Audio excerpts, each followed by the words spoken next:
Hello everyone! Hey look, it's Pikmin. I'm choosing this as my first solo Let's Play for a variety of non-existent reasons. I just really like Pikmin, and I think it'll be a good start to the beginning of our channel. I have a good mic now, so hopefully my voice should be audible and understandable. We're just gonna start a new file. So I've played this game completely a couple of times before, but we're gonna be getting everything, all of the fruit? Anyway, I'll be quiet for the intro. At the far reaches of space lies a planet on the brink of ruin. The planet's name? Kopai. Due to a booming population, booming appetites, and a basic lack of planning, Obvious allegory for Earth is very inhabitants obvious. have all but exhausted their food supply. Their only hope is to find another planet with edible matter. Accordingly, they send unmanned scout vessels called Sparrows out into space. To their dismay, the search is proving fruitless. Probably because they're scanning mainly asteroids and not actual planets. About to give up. The final vessel reports back with news of a miraculous discovery. They mobilize to investigate the planet, which they name PNF 404. Kopai's last hope rests on 3 intrepid explorers.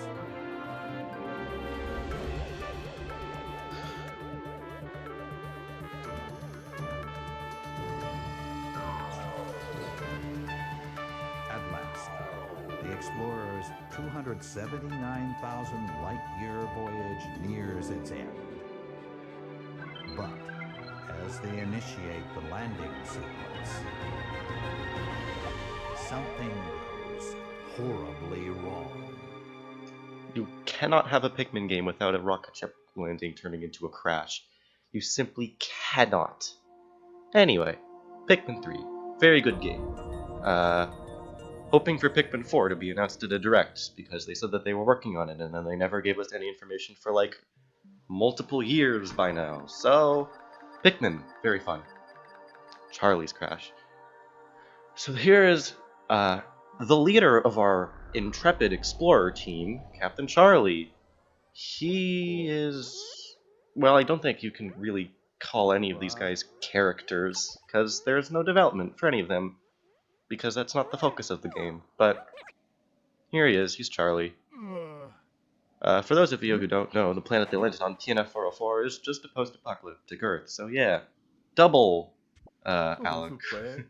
actual allegory for humans destroying Earth is PNF 404. Apparently that's a reference to Page Not Found 404, a common internet error. I didn't know that for quite a while. And of course they have Wii U gamepads.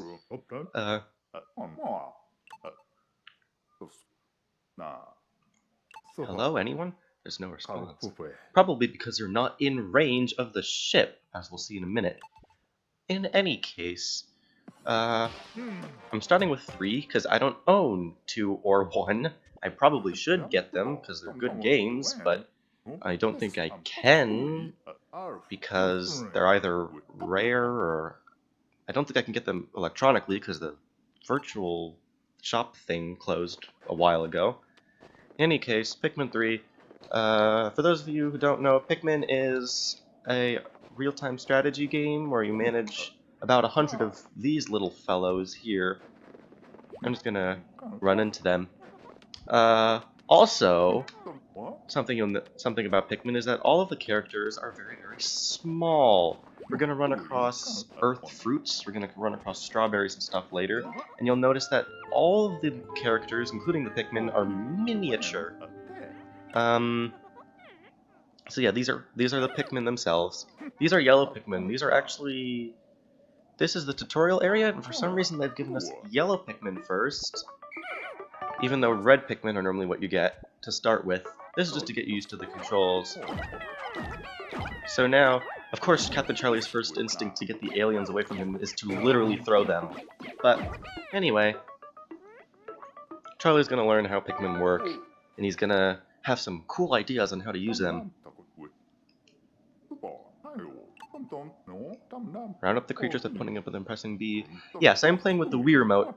Actually, historically, I have played using the Wii U gamepad. I know people say that that's not a good way to play the game. And I can understand why. I mean, the Wii remote is better for aiming and for controlling your Pikmin, and it's just general, I guess, more fluid. But we have problems with our Wii remotes in the fact that they tend to glitch out and fly everywhere across the monitor.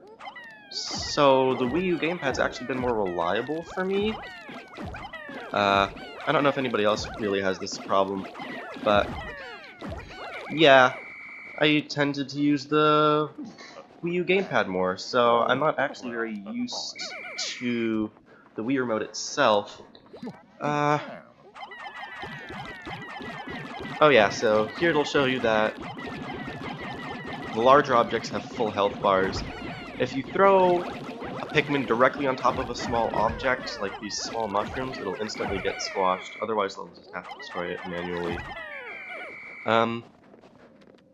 That works with enemies too. Small enemies, which we'll see later, can be crushed instantly by throwing a Pikmin on top of them, while the larger ones have to be taken down over periods of time. Yellow Pikmin, I won't go over their advantages until we get to the actual point where we get them for real. I've heard that these enemies here can kill you, but it's like you'd be stupid in order to let them. Literally just delete them, and then we'll get to watch a nice little cutscene of Charlie getting consumed by one of the bosses. And then the actual game will start. So yeah, Charlie gets attacked, the Pikmin flee, and cut to a different character, good old Alf, who is not even good enough to be an Echo Fighter in Ultimate. How sad. So here he is, he's Alf, basically bootleg Olimar. He's fine. Again, I don't really care much for the characters in this game. You basically have a bootleg Louie, a bootleg Olimar, and Charlie, who is strange. But in any case, now we're gonna get to play the actual game. So Alf is gonna ramble a bit. I'm safe and unharmed. Yeah, somehow, after falling out of the entire atmosphere and landing in a puddle that barely goes up to your freaking shoulders. Seriously, how did he not break every bone in his body? Wait, does he even have bones? So now he's gonna monologue to himself for some reason, separated from the other two team members.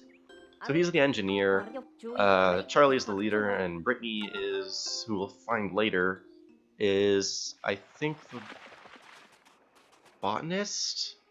I don't quite remember her role. Anyway, here are the red Pikmin. They're gonna be your first Pikmin. They're gonna be the ones that you actually start exploring with. Red Pikmin are good. They're very good. Every Pikmin game has started with the red Pikmin. Although the orders after the red vary from game to game. So, red Pikmin are sort of the basic Pikmin type. They have immunity to fire, and they do slightly more damage than other Pikmin types. So they're all around fairly useful. Wait, what happened to the third one? Oh, he fell. Yeah, so you can throw Pikmin at objects high up. Certain Pikmin are better than others. We'll go over that when we get to some of the later Pikmin types. This is called an onion. It looks nothing like an onion, but what this is it's the Pikmin's house. It's where new Pikmin are made. It's where you pull out Pikmin at the beginning of every day. It's where you can swap out which Pikmin you have on the field. A lot of people keep saying that Pikmin should be changed to allow for more than 100 Pikmin on the field at a time, because 100 Pikmin limit came from software limitations, because this was not originally designed for the Wii and Wii U. The first Pikmin game, I think, was GameCube? I'm not quite sure. But people are saying that it should be brought up from 100. I don't fully agree. Part of the charm of this game is managing, like, a relatively small army, but using it to do big things. But I do understand how, like, there's also a lot of micromanagement of tasks. So, like, getting multiple Pikmin to do a whole bunch of different things, and like keeping it all keeping it all in track inside your head is also a big part of the game. So I can understand why a lot of people do want more Pikmin to work with. I just feel like even 150 or 200 might be a bit too much to manage, simply because it's just unwieldy. Like even 100 Pikmin get like kind of unwieldy to yield, and that's why, as the games have progressed, they've given you more and more captains so that you can split them up. So yeah, every single Pikmin game increases the number of captains you have to micromanage by 1. The first Pikmin game, there was only Olimar. The second Pikmin game, you had Olimar and Louie. And then this game, you'll have the 3 Capaitians, I guess. And once we get to finding our other captains, we'll get to see how, like, you get to micromanage them, send them to do things individually. There's a small, like, AI component when we get to the get here function, which is pretty fun, I guess. It's how you micromanage and get more things done in the day than you would normally. Oh right, it wants me to use the Wii U gamepad to locate the Drake. Thankfully, the touchscreen gimmick in the Wii U gamepad isn't really, like, forced too much in this game. It could have been a lot worse. I think this is one of the games that has, like, fairly decent motion controls. It's not, like, amazingly hard to learn or, like, difficult to understand at all. It's fairly benevolent, fairly easy to comprehend. Basically, the simple controls are... Oh, well, yeah. Also, the onion is where new Pikmin are made by bringing them either pellets or corpses. We call it harvesting the nutrients in this household. In this Christian house... This isn't actually a Christian household. Anyway, so yeah, the basic controls are Wii U and Wii remote and nunchuck. Use the analog stick to move, of course. B is whistle. Whistle calls Pikmin to you. Jesus, sorry. You press A to pluck Pikmin. He'll automatically pluck Pikmin in a row. He'll pluck all the Pikmin in an area automatically once you press A until you press B or move manually, I think. So no, he just keeps going until you cancel the pluck. So that's pretty neat. That's part of the automation of, like, other captains. And that's part of, like, how you can get lots of things done in one day. Yeah, enemy corpses become more Pikmin. Z adjusts the angle of the camera to be facing directly behind Alf, I believe. Yeah, it positions it so the camera's facing towards where Alf is going. Shaking the Wii remote dismisses your Pikmin. I think we're going to get into lock-on in a minute. Lock-on is one of the new things in this game. The 2 previous games had C-stick management, where you could force your Pikmin to swarm, like, sort of like to swarm in an area around your character in the direction you push the C-stick.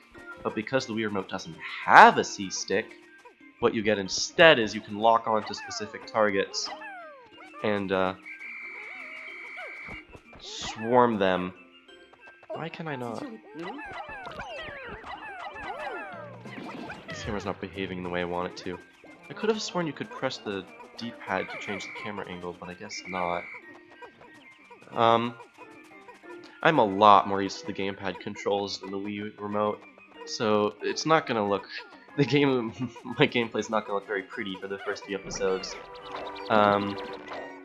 But hopefully it should get better. It shouldn't stay at a horrible quality forever. Unlike the microphone quality. Ha ha ha ha ha! Anyway. So now that we have 21 Pikmin, odd number, whatever. Bothers me slightly, we'll just have to deal with it. So, yeah. So Z, besides doing the camera, once you point at an object and press and hold Z, you'll lock on. Then let go, and it'll remain locked on, and then you press C again to cancel. And then you shake the nunchuck to have your Pikmin charge it. That's the new mechanic. So they'll just push this block for us. So you'll notice little number 20, that tells you how many Pikmin you need. Things like this are scattered everywhere throughout the game. Things that need a certain amount of Pikmin to push, things that need certain types of Pikmin to push, all kinds of stuff, and you'll see those as we get along. This is a data file. These are everywhere. I think I'm gonna go for collecting all of the data files. I don't know if I can get all of them, because there are a lot. And they are hidden everywhere. Data files really can have basically anything in them. They can have enemy information, they can have like Olimar's logs, there's some super secret files that unlock a reward on a website that I don't really care about. It's just some short videos of Captain Olimar's log and stuff. And yeah, we'll be seeing Captain Olimar, spoilers, I guess. Yeah, don't watch this channel if you don't want to be spoiled, because I'm going to discuss basically the whole game before we get to it. I'm gonna leave some stuff, of course, for the times where they actually show up, but like, I'll talk about things like how much I despise the final boss of this game, and how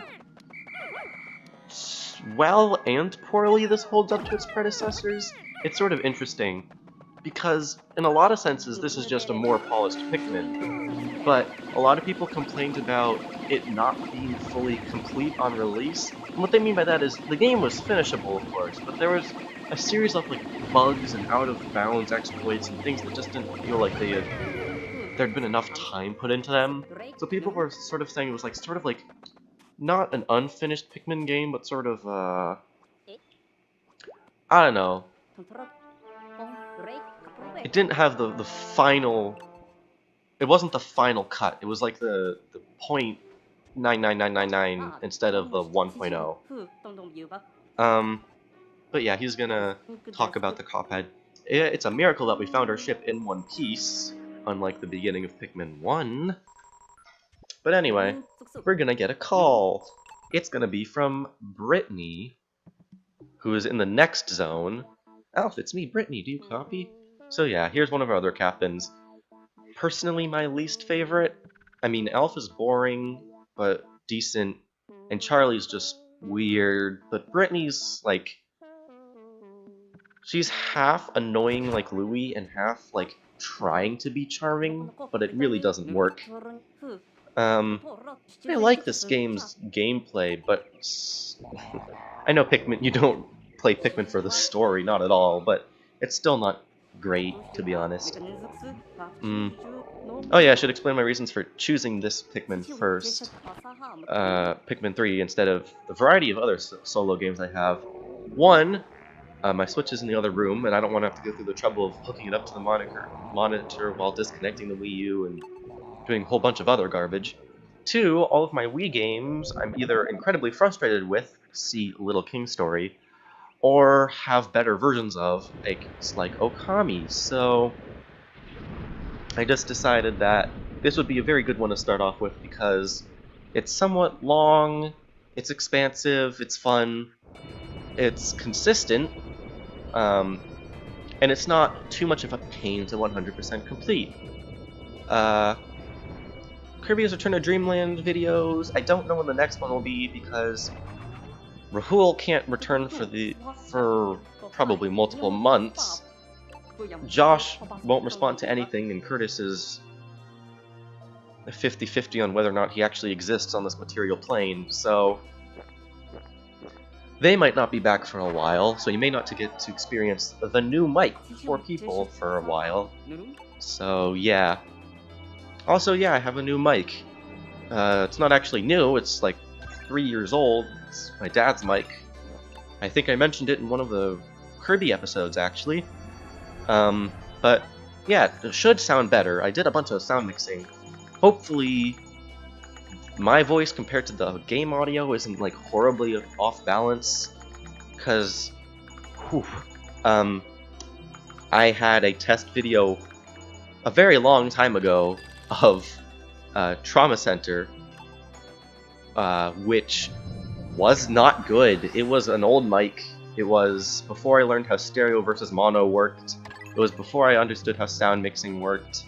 It was before I got a video recorder that, like, was good. And it was before I knew... Well, I still don't know how commentary works, but it was before I wasn't even trying to do commentary in that case.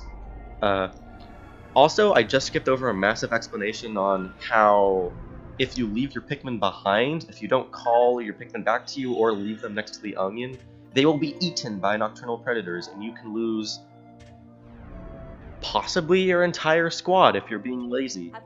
A lot of people tend to collect all of their Pikmin at the 10-second left mark because they're nervous and they're paranoid that they're gonna lose all their Pikmin. And in the previous 2 games, that was actually a problem, because you could have collected your Pikmin at like 2 seconds left, and because there was a weird delay, they wouldn't count as part of your party by the time the day ended. I remember a Chugga Conroy Let's Play that ended in tragedy as he lost a massive collection of blue Pikmin to something like that. But in this game, you can go basically down to the 1 second mark before collecting your Pikmin, so you can get a lot more work done in the last 10 seconds than a lot of people think. In any case, we've unlocked the second area, the Garden of Hope. Alpha's talking about the Cosmic Drive Key, which is what lets them return to Kaupai. And it's not in the Drake anymore, which means it fell out at some point. Which is strange, because... But at the end of the game, we'll see that the Cosmic Drive Key is literally like a physical key, but why is it attached to the outside of the ship? It's not like a warp drive. It's very, very strange. But in any case, if we can't find that Cosmic Drive Key, we won't be able to make it back to our home planet. And if you'll notice, it says Day 2, and underneath that there's a little icon. That shows you how much juice you have left. You consume 1 juice every day, no matter how many captains you have, which is weird, but okay.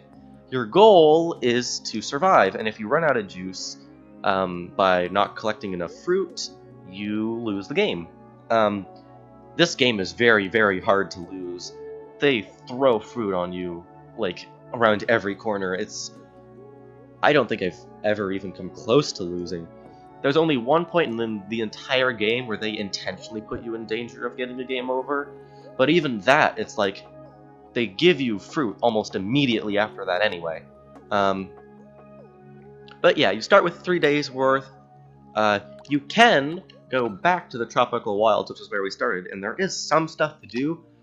I wouldn't recommend it. I would go straight to the Garden of Hope. You'll want to go back to Tropical Wilds when we get a different type of Pikmin, which are more useful. But we're not going to do that right now. I think we're just about done with this episode. Hopefully this should be about 15 minutes, 20 max. Those are about the video lengths that I want. I don't want to go like 15 minutes. I don't think that'd be very enjoyable for people to watch. I don't think it's good for, like, response, because I know what a lot of Let's Players do is they do 17 episodes in one recording session and they don't get any player feedback, so they'll constantly be making errors in gameplay, and the comment section will scream endlessly at them, and they won't hear it. So I only want to do at max maybe 2-3 episodes a day. I don't really have time for much more anyway. So hopefully I should get feedback about how terrible my gameplay is fairly quickly.